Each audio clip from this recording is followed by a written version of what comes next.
Hi everybody, Paul Carrack here in my studio at home, and finally we have a new album that will be released 7th of September, and a little bit later than we had anticipated, but more about that later.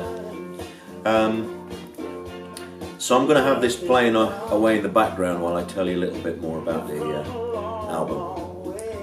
So this is track 1, it's called Amazing, and amazing what love can do sometimes. There are 11 songs on the album, 6 I've written myself, like this one, and 5 more that co-written with Chris Difford, my friend from way back when in the Squeeze days. And Chris and I have written over the years, we've always written a couple of songs at least on every album, but on this occasion, as I say, we've got 5.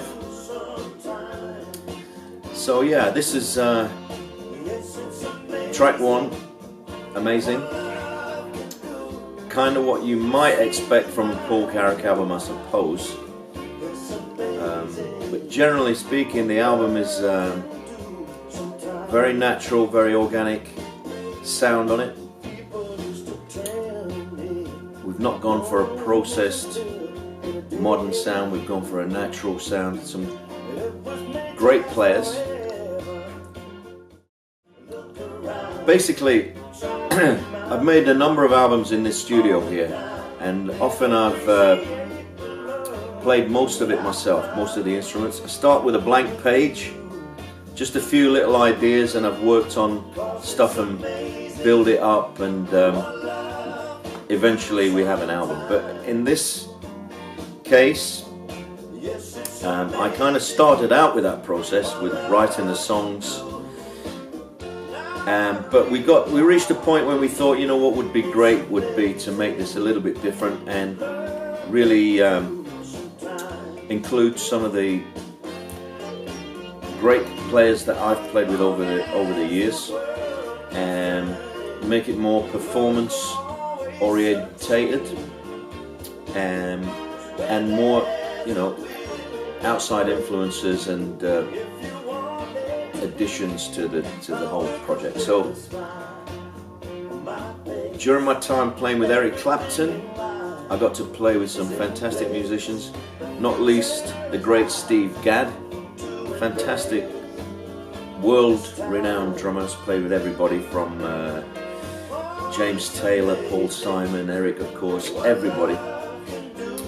Absolutely fantastic, intuitive musician, wonderful human being, always really supportive of the artist that he's playing with. And during the course of playing with Eric last year, I mentioned to Steve that I would be recording, and he expressed an interest in being involved with this record. So, you know, fortunately for us, he was on tour in Europe with Chick Corea, more of a jazz kind of thing. But on his way back to the States, I didn't expect to be talking that long, but that's the end of track 1. And track 2 coming up is a song, again, it's one of mine. It's called Life in a Bubble. It's probably one of my favourites on the album, actually. It features a great guitar solo from Robbie McIntosh. But I was talking about Steve Gadd. Anyway, we were fortunate because we managed to have Steve for 3 days while he was passing through London, and that was one reason we had to wait a little bit for that to happen. But we went into Air Studios in London, proper posh London studio, because we wanted to record as a band. So we had Steve Gadd for 3 days, Robbie McIntosh, who I originally met when he was in the Pretenders. Of course, he's gone on to play with everybody. Norah Jones, for instance, Paul McCartney, of course, and outstanding guitar player, particularly on slide guitar, which is featured more later in the album. So we recorded these basic tracks with Steve Gadd on drums, Robbie McIntosh on guitars, Jeremy Meek from my touring band, Sheffield band, on bass, and I was playing a bit of guitar and a bit of keyboards, whichever. So we're very pleased with the album, and we hope that, you know, you're all going to be pleased with it. I think, you know, I'm bound to say it, I think it's the best one I've done in a lot of ways. High standard of musicianship. Sonically it's really great, and I'm pleased with the songs. I think the songs are very strong. So this is, as I say, life in a bubble. This fantastic guitar solo is coming up in a minute. So here it is. Hey, you get a flavour of the guitar.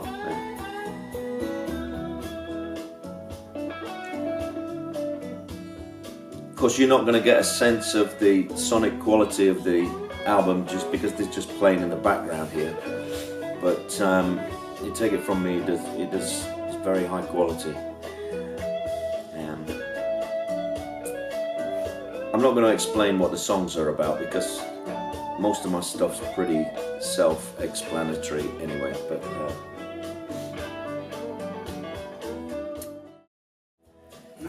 so I'm going to skip it on now and to track 3, which apparently is our single. This is called Cold Light of Day, and it's one of, is it 5 or 6 tracks, I'm not sure, where we have fantastic horn arrangements by the legendary Pee Wee Ellis. So Pee Wee played on our last album also, Soul Shadows, but we think he's written some fantastic horn charts for this album. If you don't know anything about Pee Wee, you know, you've only got to mention James Brown, Cold Sweat, and of course with Van Morrison. He was with Van for a long time.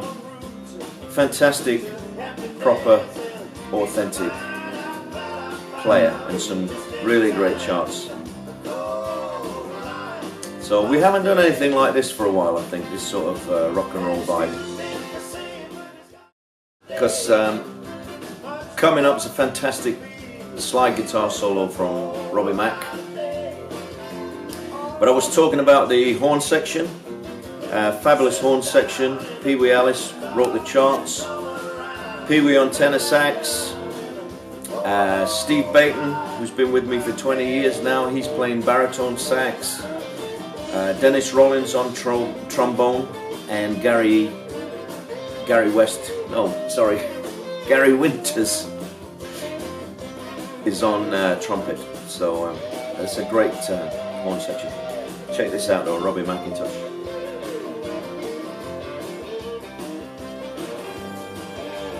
Okay, I think I tied myself in enough knots there. I'm going to move it on, I hope. So first kind of ballad for the album, track 4, and it's one of the 5 songs I've written with Chris Difford. That's a song called Dig Deep. When there's no wind in your sails, you've got to balance on the scales. And dig deep. If your friends have let you down, nobody wants you around. It's great riding with Chris because, you know, he just brings something else lyrically to the thing than myself. I can write the Moon in June lovey-dovey stuff, but Chris has a great, you know, twist to his lyrics and lines that I'd never come up with. So it's also quite fast. When we write together, it usually happens pretty quickly.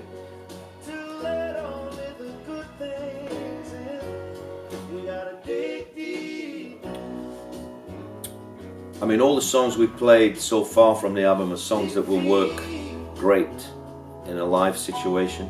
You've already been playing 2 or 3 of them on our last tour live, and they were going down really well.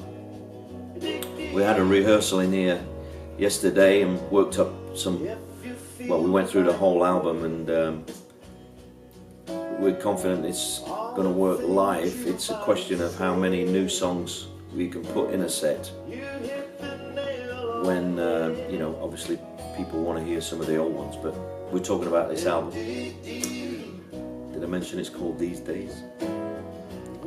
It also features the baritone, doesn't it, that you've got?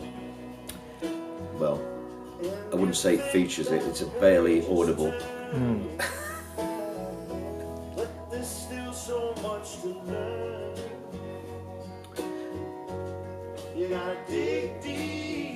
Anyway, I think we'll move on, otherwise we'll be here all day, and you're busy people, as am I.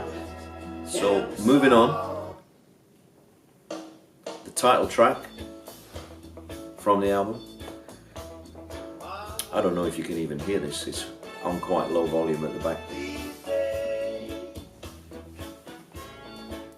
It's kind of reggae inspired, I reckon. Technically speaking, I think your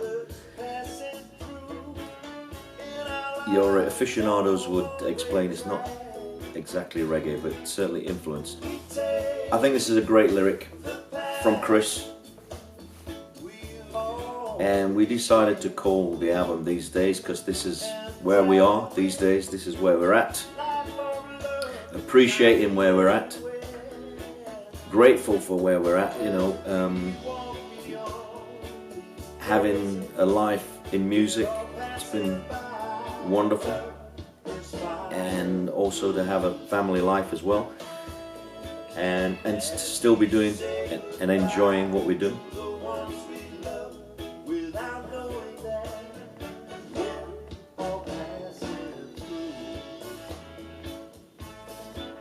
Great horns again by Pee Wee.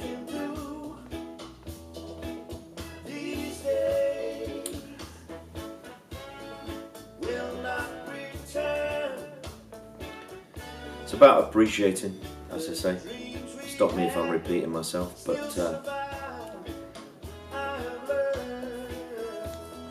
when I first got the lyric from Chris, it was a bit more downbeat, and I wrote it as a ballad, but then when we moved into this area and tried to make it more positive, as I said, about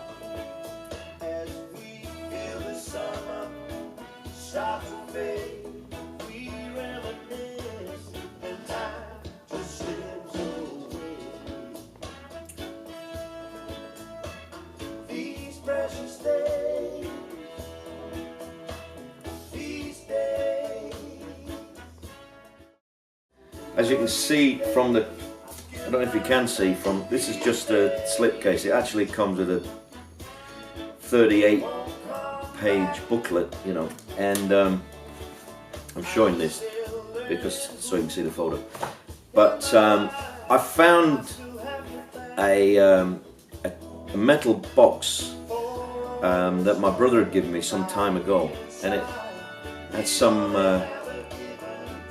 My old man used to dabble a bit with the camera, and just for fun, you know. He was a painter and decorator, but I think he might have had a good eye.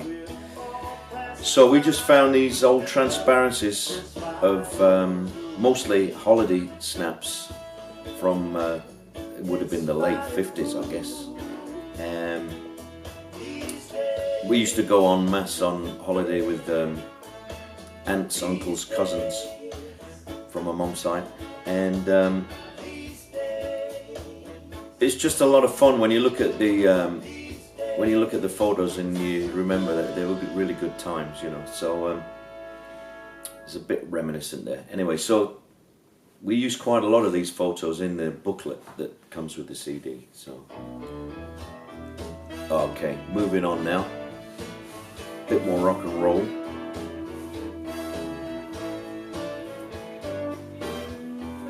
Again, great slide guitar from Robbie, great horn arrangement from Pee Wee.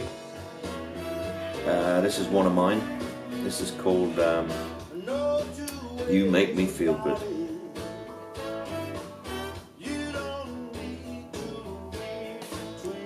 pretty much a first take, wasn't it? Really needs to be played a bit louder than this, to be honest with you.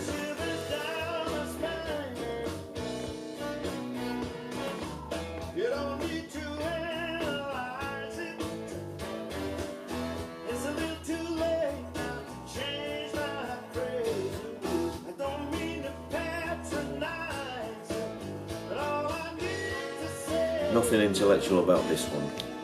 Here's the chorus coming up.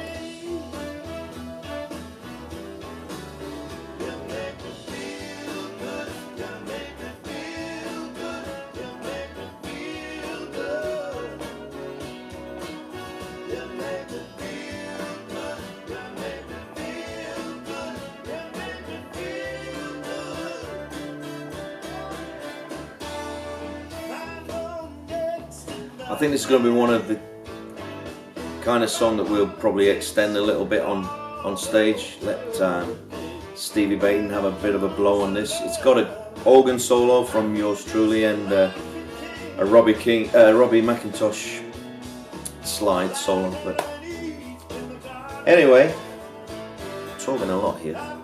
Just a bit of coffee. Moving on. Okay.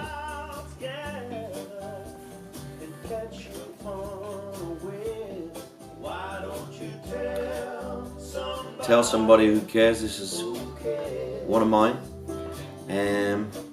Pretty rootsy. I mean, I like to think that the whole album is, you know, more rootsy than some of the things I've done in the past, but it wasn't a set plan, it's just turned out that way.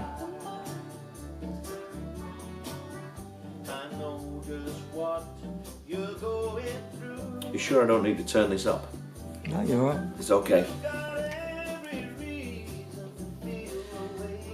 Dare I say a bit of Tex-Mex type influence?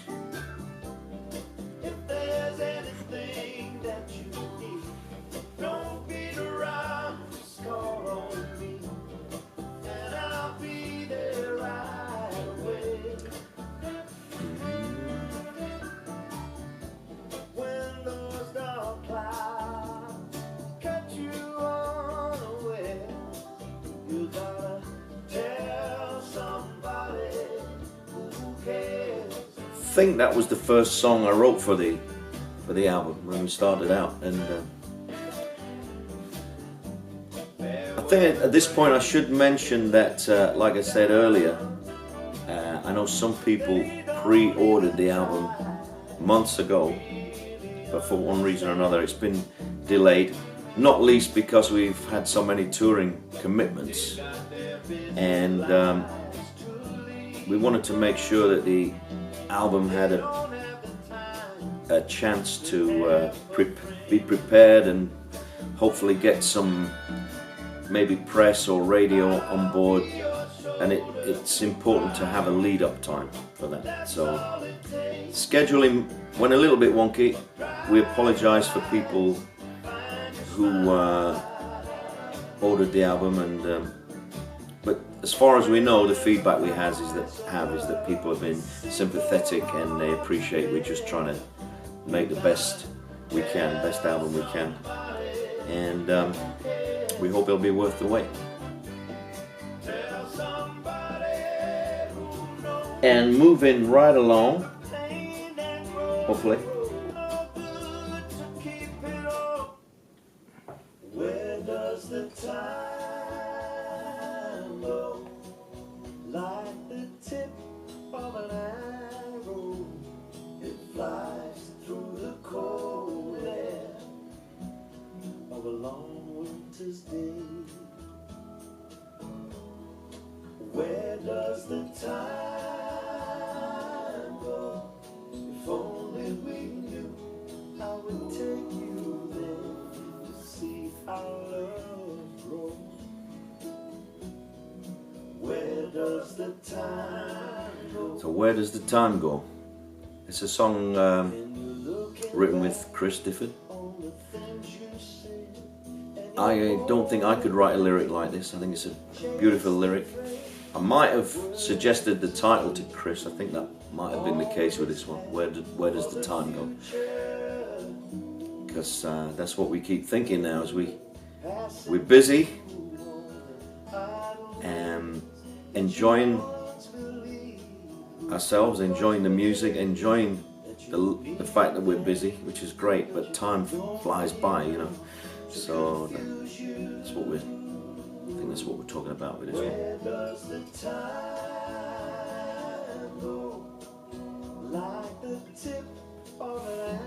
It's one of the more sort of really acoustic flavours on the album. There are a few.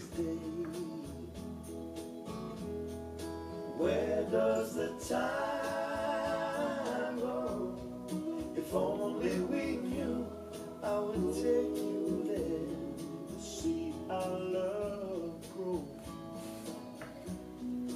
Where does the time go? Okay, gonna scoot on now. Okay. Talk to me.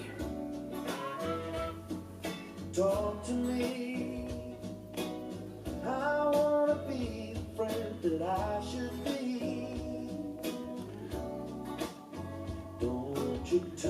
Bringing back the whistling in big time on this one. Not enough whistling in the charts at the moment.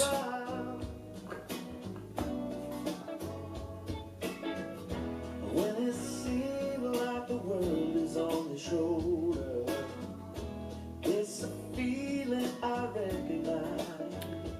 To tell the truth, we're all getting older, but that makes it easier to empathize. It's you I care about, so get right to it and let it out. You know I'm listening. You can talk to me. Talk to me. That's one of mine.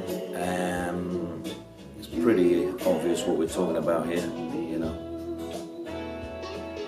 And you know who you are. So I don't know what I can say about this one. I like the song. I like the whistling. I'm moving on.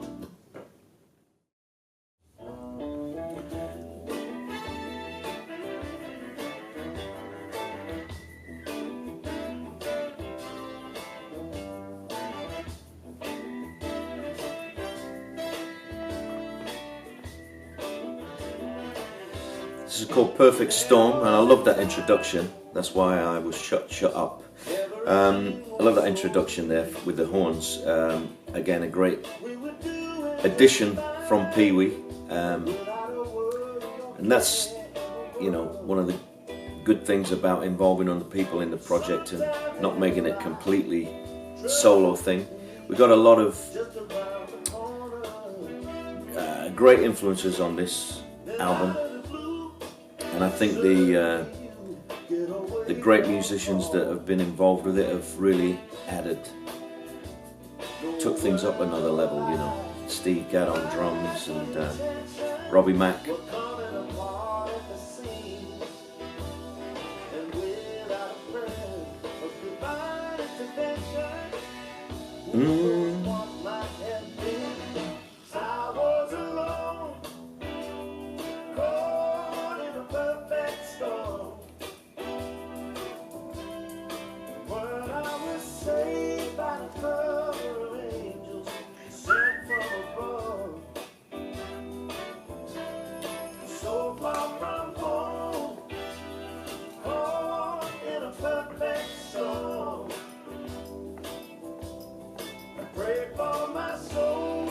Okay, so I'm going to move on to the last track, and this one is a co-write with Chris Difford, and I think I might have mentioned the title to this with Chris. I had a go at writing the lyric myself, but as usual, Chris trumps it. The song's called "The Best I Could," because I think if you can look back and say you did the best you could, that's about as much as you can hope for. I think that's what we're trying to say.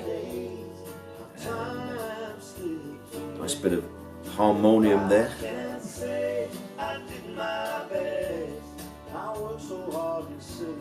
To live just like the rest, the simple things in life made us feel good. As long as I can say I did the best I could.